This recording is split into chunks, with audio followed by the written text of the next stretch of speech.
యాక్చువల్‌గా ఇప్పుడు అవే ఎక్కువ ట్రెండ్ అవుతున్నాయి తెలుసా? అంటే రెగ్యులర్‌గా ఏదన్నా నొప్పుంటే సర్జరీకెళ్ళిపోవడం కన్నా non surgical methods, non medical మెథడ్స్‌లో ట్రై చేయడంలోనే అంటే not specifically about one point or second point మొన్న డయాబెటీస్ వచ్చింది, షుగర్‌తో బాధపడుతున్నాం అన్న వాళ్ళకి మిరాకిల్ డ్రింక్స్ అని చెప్పి ఏవో ఆయుర్వేదానికి సంబంధించి కొన్ని డ్రింక్స్ ప్రమోట్ చేయడం జరిగింది. జనాల ఇంట్రెస్ట్ ఎట్లా ఉందంటే సర్జరీ దాకా వెళ్ళకుండా ఏ రకంగా దాన్ని తగ్గించుకోవచ్చు అన్ని యాంగిల్స్‌లో. ఎస్పెషల్లీ ఈ అవేర్‌నెస్, ఈ ఫోకస్ సొసైటీలో పెరిగిపోతున్న నేపథ్యంలో ఎపి1 పెయిన్ మేనేజ్మెంట్ సెంటర్ నుంచి సుధీర్ ధారా గారితో మాట్లాడదాం. What can be done non surgically related to knee pain. ఇదే టాపిక్ గురించి ఈరోజు కనెక్ట్ అయ్యి మాట్లాడే ప్రయత్నం చేద్దాం. సార్ నమస్తే. నమస్కారం. ఎలా ఉన్నారు sir? Good. Wonderful sir. Sir ఇప్పుడు నొప్పి అన్న వెంటనే సర్జరీ మ్యాండేటరీ అన్న ఒక ముద్ర పడిపోతుంది చూడండి సార్. దానికి మాకు అర్థమైంది కొన్నాళ్ళ మీతో జర్నీతో మీరు దానికి వ్యతిరేకం అన్నది నాకు అర్థమైంది. కానీ కూడా పిఆర్పి అనేది సపోజ్ ఇప్పుడు మోకాళ్ళ నొప్పికి తీసుకున్నాం అనుకోండి సార్, ఎన్నాళ్ళ వరకు మనం పోస్ట్ పోన్ చేస్తామా, జీవితాంతం అవాయిడ్ చేస్తామా సర్జరీ? దీనికి ఒక చిన్న ఇది చెప్తాను. బేసికలీ ఈ మోకాళ్ళ నొప్పులు, జాయింట్ పెయిన్స్, తర్వాత నడుము నొప్పి, వేరే ఏ లిగమెంట్ ఇంజురీస్ కానీ, లిగమెంట్ పెయిన్స్ కానీ ఇవన్నీ మన చేతిలోని అంశాలు. మనం ఆపేసుకోవచ్చు. ఇవి కరెక్ట్గా 30-35 ఇయర్స్ నుంచి కూడాను జాగ్రత్తలు తీసుకుంటే ఏ ఒక్కరు కూడా ఈ పెయిన్స్ తోటి డాక్టర్ దగ్గరికి వెళ్ళాల్సిన అవసరమే లేదు. అంటే ఎలాంటి జాగ్రత్తలు అంటారు? ఇప్పుడు మనం అంతా ఈ జాయింట్ అరిగిపోతే సర్జరీ, ఈ జాయింట్ అరిగిపోతే పిఆర్పి, అది అవి లేవు అసలు. 30-35 ఇయర్స్ నుంచి, ఇప్పటి నుంచి చెప్తాను చూడండి, 30-35 ఇయర్స్ నుంచి ప్రాపర్గా కానీ మన జాయింట్స్ని స్పేర్లీగా వాడామంటే, అంటే పొదుపుగా వాడాము అంటే ఏ జాయింట్ పెయిన్స్ రావు. ఇవన్నీ ప్రూవన్. మనం ఏం చేస్తాము, మనము ఓవర్గా యూజ్ చేస్తాం. హౌస్ వైఫ్స్ ఓవర్గా మోకాళ్ళని యూజ్ చేస్తారు, షోల్డర్ని యూజ్ చేస్తారు, బ్యాక్ని యూజ్ చేస్తారు. అంటే వయస్సును చూడరు. 70 ఏళ్ళు కూడాను నొప్పి నగడం పనిచేస్తుంటారు. ఇవన్నీ 30-35 ఇయర్స్కే కానీ కంట్రోల్లో పెట్టుకుంటే. ఇప్పుడు ఏం చెయ్యాలి, ఏం చేయకూడదు అన్నది నెక్స్ట్ క్వశ్చన్.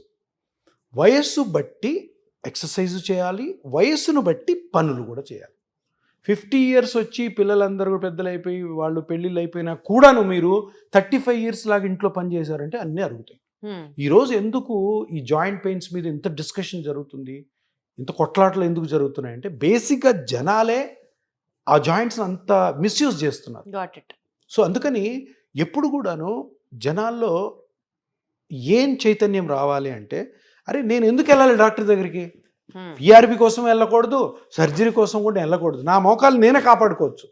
మేము అదే చెప్తాం మా పేషెంట్స్కి. చూడమ్మా నువ్వు చేయించుకో, బట్ నీ కోడలుని చూడు, నీ కూతురుని చూడు, వాళ్ళు కూడా 35-40 ఏళ్ళు అయినాయి, వాళ్ళకి చెప్పండి ఈరోజు మీకు ట్రీట్మెంట్ నేను చేసి ఏ జాగ్రత్తలు చెప్తున్నా అవే జాగ్రత్తలు చెప్పండి. వాళ్ళు డాక్టర్ దగ్గరికి పోరు, మీకు బర్డెన్ ఉండదు. సో ఇక్కడ మనం అంటున్నాం కదా, మీరు అన్నారు వ్యతిరేకం కాదు. ఆ ట్రెండ్ని ఓకే అది మిస్యూజ్ కాకుండా వేరే ఆల్రెడీ ఆప్షన్ ఉంది, ఆ ఆప్షను చేసుకోండి అని జనాలకు ఒక ఇన్ఫర్మేషన్ ఇస్తున్నాం. అది మేము చేస్తున్నాం, దాంట్లో పర్లేదు, సక్సెస్ అయ్యాము ఒక లెవెల్లో. సో బేసికలీ మోకాలు అరిగిపోయింది, మోకాలు నొప్పి వచ్చింది, మోకాల్లో కారణం కనుక్కొని ఎన్ని రోజులైతే అన్ని రోజులు పెయిన్ ఫ్రీగా ఉండాలి అంతే. ఈ ట్రీట్మెంట్కి ఆ ట్రీట్మెంట్కి పోవడం కాదు. నేను చేసే ట్రీట్మెంట్ ఏంటి, నేను సర్జరీ చేయను, నేను అనస్థీషియా డాక్టర్ని, తర్వాత పెయిన్ స్పెషలిస్ట్ అయ్యాను. నా స్పెషాలిటీ ఏంటి, నేను పిఆర్పి చేస్తాను. నా దగ్గర పేషెంటు సార్ ఈ నొప్పి నా తగ్గించండి సార్ మోకాలు నొప్పి అనగానే ఆ నొప్పి కారణం కనుక్కొని ఆ కారణాన్ని పిఆర్పితో తగ్గించడం కోసం ట్రై చేస్తాను. కాని పక్షంలో నేను అప్పుడు చెప్తామ్మా, చూడమ్మా ఇది కాలేదు, నేను ట్రై చేశాను, సో ఇప్పుడు మీరు సర్జరీకి వెళ్తారా, వెళ్ళండి అంతే. అర్థమైంది సార్. సరే యూజువల్గా పిఆర్పి మోకాళ్ళ నొప్పి కానీ వచ్చినప్పుడు గుజ్జు పట్టడానికి ఆ పర్టికులర్ స్ట్రక్చర్ ఏదైతే బోన్ చుట్టూరా ఉండేది మొత్తం రీజనరేట్ అవ్వడానికి, మనం లాస్ట్ టైం మీరు ఆ ప్రొసీజర్ కూడా నాకు చేసి చూపించారు. అలా చాలామందికి ఒక రకంగా పెయిన్ తగ్గింది, వాళ్ళు హ్యాపీగా వీల్ చైర్లో వచ్చి నడుచుకుంటూ వెళ్ళారని మనం చాలాసార్లు మాట్లాడుకున్నాం. సో ఈ పిఆర్పి మోకాళ్ళ నొప్పి రిలేటెడ్ అంశాలతో అంటే ఆ యాంగిల్లో మాట్లాడితే ఇంకా ఏ స్ట్రక్చర్స్ డ్యామేజ్ అయితే ఈ పిఆర్పి పనిచేస్తా సార్? ఎగ్జాక్ట్లీ. సో మనం ఎప్పుడు చాలామంది అనుకునేది ఒక 40-45 ఏళ్ళు దాటాక నొప్పి వచ్చిందంటే గుజ్జు జరిపింది. సరే ఒక 80-90% అదే కారణం, కానీ ఇంకా వేరే స్ట్రక్చర్స్ కూడా ఉన్నాయి. అవి డ్యామేజ్ అయినా కూడాను పెయిన్ రావచ్చు. ఒకటి మోకాలు చుట్టూ కొన్ని బర్సా ఉంటాయి, పెస్ యాన్సరిస్ బర్సా అని. ఈ మోకాలు కింద చిన్న బర్సా, అది కూడా ఎక్కువ వర్క్ చేస్తూ ఎక్కువ నిలబడితే కూడా వస్తుంది, దానివల్ల పెయిన్ రావచ్చు. కొలేటరల్ లిగమెంట్స్ అని సైడ్లో ఉంటాయి, దానివల్ల కూడా పెయిన్ రావచ్చు. అది కాకుండా మెనిస్కస్ అని ఉంటుంది, మెనిస్కస్ డ్యామేజ్ అయినా పెయిన్ రావచ్చు, మజిల్స్ డ్యామేజ్ అయినా పెయిన్ రావచ్చు. సో ఇక్కడ మళ్ళీ ప్రతి మోకాలు గుజ్జు వల్ల నొప్పి రాదు, ప్రతి మోకాలు పెయిన్ వేరే వాటి వల్ల కూడా వస్తుందని మనం తెలుసుకోవాలి. సో అందుకనే మేము చేసే స్కాన్లు ఏంటంటే ఇవన్నిటిని చూస్తాం. ఇప్పుడు ఒక ఎక్స్రే తీసి చూసామనుకో ఓన్లీ బోన్స్ కనపడతాయి, ఈ బర్సాలు కనపడవు, మజిల్స్ కనపడవు, లిగమెంట్స్ కనపడవు, మెనిస్కస్ కనపడవు. అదే అల్ట్రాసౌండ్ మస్కులోస్కెలిటల్ డైనమిక్ స్కాన్లో అయితే ఇవన్నీ కనపడతాయి. ఇవన్నీ కనపడతాయి కాబట్టి ఏది రియల్గా ఆ పేషెంట్లో నొప్పి వస్తున్నది అనేది మనం చూడాలి. సో ఇప్పుడు అపార్ట్ ఫ్రమ్ కార్టిలేజ్ కాకుండా కొలేటరల్ లిగమెంట్స్, మజిల్స్, బర్సా, మెనిస్కస్ కూడా కాజ్ చేస్తాయి. సో వీటిల్లో కరెక్ట్ కనుక్కుంటేనే మనం కరెక్ట్ ట్రీట్మెంట్ ఇస్తాం. మనం కొన్నిసార్లు వింటుంటాం చూడు, అరే నాకు మోకాలు నొప్పి వచ్చింది, ఈ ట్రీట్మెంట్ తీసుకున్నాను, నొప్పి తగ్గలేదు, ఇంకా వేరే కొత్త వచ్చాను. ఫెయిల్ అవుతుంది. ఫెయిల్ ఎప్పుడవుతుంది? కరెక్ట్ కాజ్ ఐడెంటిఫై చేయడం. సో ఇప్పుడు కరెక్ట్ కాజ్ ఐడెంటిఫై చేయడం అన్నది పెద్ద సైన్స్.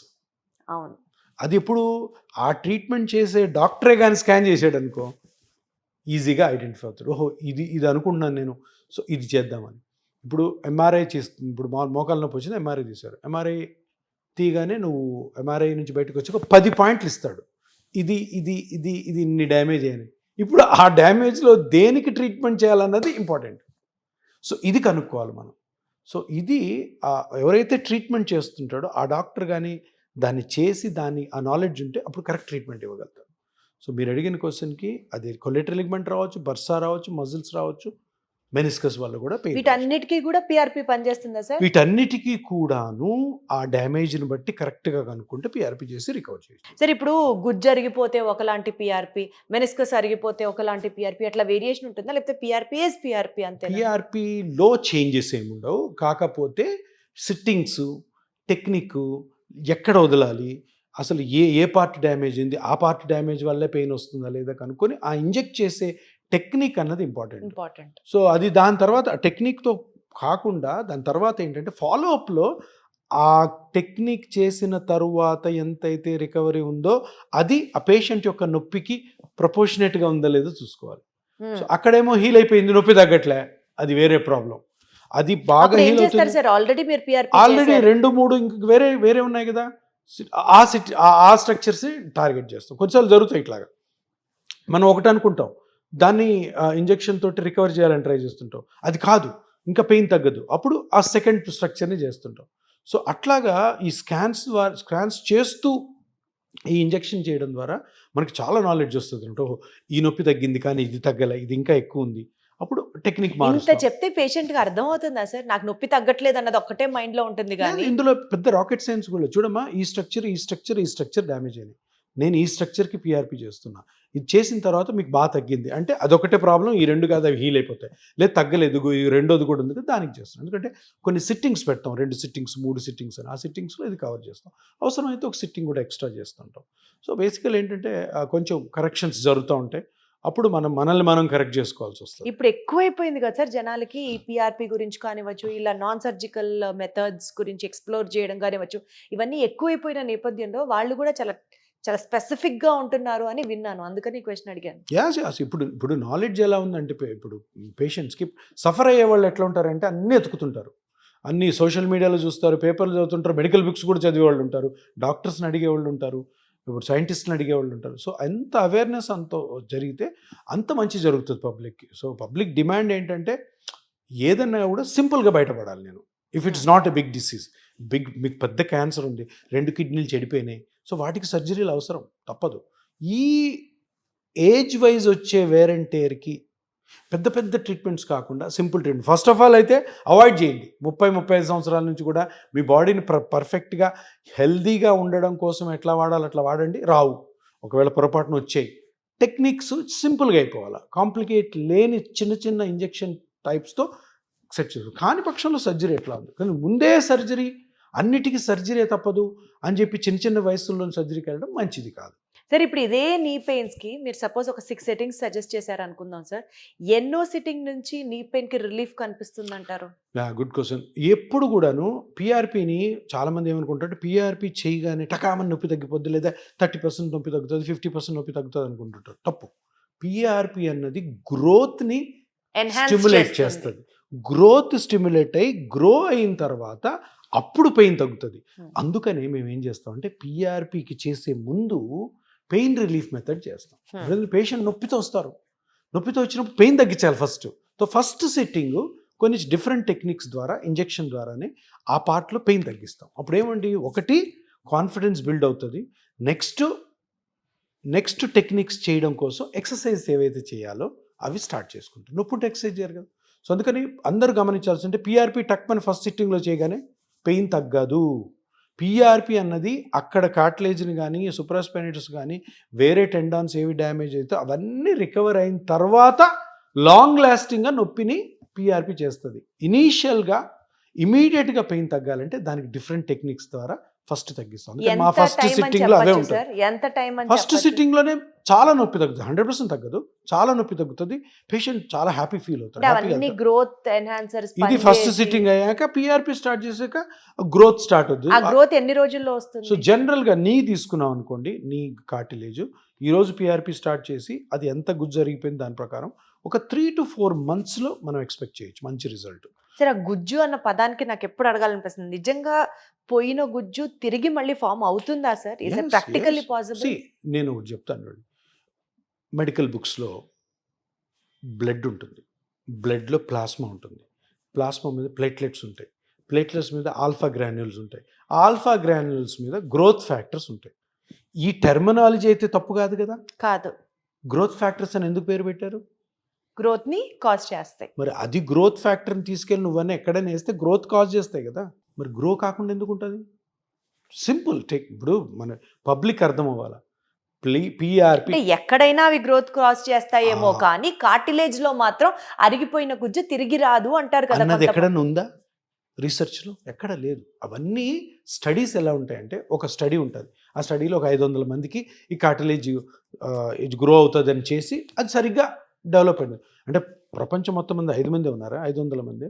కొన్ని వేల స్టడీస్ కార్టిలేజ్ గ్రో అవుతాయని చెప్పి వదిలేశారు. కాబట్టే ఈరోజు నేను 2017లో ఎప్పుడైతే ఒక పీఆర్పీ కిట్ ఉంది, ఇప్పుడు 25 కిట్లు అయినాయి. ఎందుకు? గవర్నమెంట్ తెలీదా? గవర్నమెంట్కి ఇన్ కేసు అది పని చేయట్లేదంటే వెంటనే బ్యాన్ చేస్తారు. ఎక్కడ రాసింది చెప్పండి పీఆర్పీ కార్టిలేజ్ గ్రోత్ కానివ్వదు, పీఆర్పీ పని చేయదని ఎక్కడ రాసిందా? ఎక్కడన్నా లాలో రాసిందా? రాసలేదు. ఎక్కడ తప్పకుండా దీనికే సర్జరీ చేసుకోవాలి, గ్రేడ్ 4కి సర్జరీ తప్ప వేరేదే లేదు అని ఎక్కడ రాసిందా? లేదు. అది డాక్టర్ డిస్క్రిషను, పేషెంట్ డిస్క్రిషను, ఆ డాక్టర్కి పేషెంట్కి ఉన్న అండర్స్టాండింగు, డాక్టర్ ఎంతైతే పేషెంట్కి ఎక్స్ప్లెయిన్ చేసి చేస్తాడు దాని మీద డిపెండ్ అవుద్ది. కానీ ఏ దానికి హార్డ్ అండ్ ఫాస్ట్ రూల్స్ లేవు. పీఆర్పీ అన్నది గ్రోత్ ఫ్యాక్టర్స్ ఉంటాయి. గ్రోత్ ఫ్యాక్టర్స్ మీనింగే గ్రోత్ క్రియేట్ చేయడము. ఆ సెల్స్ని ఎక్కడ వేస్తే అక్కడ గ్రో క్రియేట్ అవుతుంది. దీన్ని ఎవరు ఎంత చెడ్డగా మాట్లాడినా కూడాను దాన్ని నిజాన్ని అబద్ధం చెయ్యలేరు. Got it sir. సో గుజ్జరిగిపోయింది అనుకున్న వెంటనే మన కాన్ఫిడెన్స్ తగ్గించేసేసుకొని మనం భయపడిపోయి అమ్మో ఇంక మనకి వయసు అయిపోయింది అని అనుకొని ఇంకా నీ రీప్లేస్మెంట్ సర్జరీయే మార్గమా అనుకోవడం కాదు. We still have many options. అందులో you can definitely explore PRP. నొప్పి తగ్గుతుంది అండ్ ఆల్సో అరిగిపోయిన గుజ్జు తిరిగి ఫామ్ అవుతుంది అని గంటా పదంగా అంటున్నారు సుధీర్ తారా గారు. Wonderful sir. Thank you so much.